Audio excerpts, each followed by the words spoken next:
What's up, guys? It's Lord Both here with another video, and we got another doozy one for you here. This comes to us from Pop Base on Twitter X, and apparently there's going to be a transgender character in Season 2 of Squid Game, because they state here that Park Sung-hoon plays the role of a transgender woman in Squid Game Season 2, joining the competition to fund her gender-affirming surgery. So basically a sex change operation. Trying to get that faux pussy slapped on there. Now there's a lot of things you could say about this. Oh, Squid Game's going woke. They're ruining Season 2 by appealing to the agenda crowd, etc., etc. How is this really going to play over well with, South Koreans who tend to be fairly conservative when it comes to these sorts of things? South Korea is not probably the first place you think about in Asia when it comes to ladyboys. Though it's not that big of a stretch to see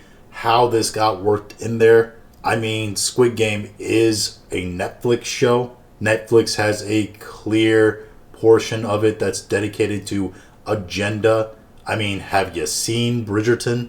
Have you seen any of their historical adaptations ever? I mean, it's a running joke, right? They put up the memes of the Netflix version of this historical figure or this character. And it's always the black female version, right?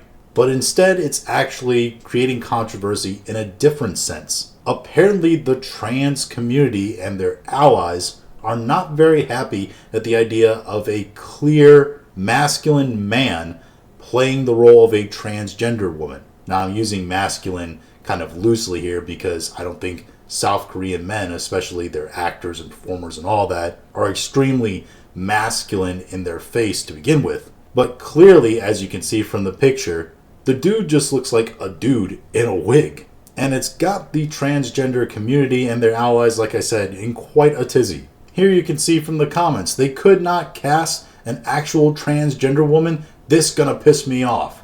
Could have gave it to a real transgender person. Why wouldn't they give this role to an actual trans woman? Hear me out. Or they could actually hire a trans actor. So instead of giving the role to an actual transgender person, so as we can see, the pronouns and bio crowd are very, very angry about this. And it's funny because these are probably the same people that are going to be the first in line to come along and call us all racist, because HBO is probably going to give the role of Severus Snape, described as having sallow, which means like sickly white, skin, and having a hook nose and sort of long, greasy hair, to a shaved head black man.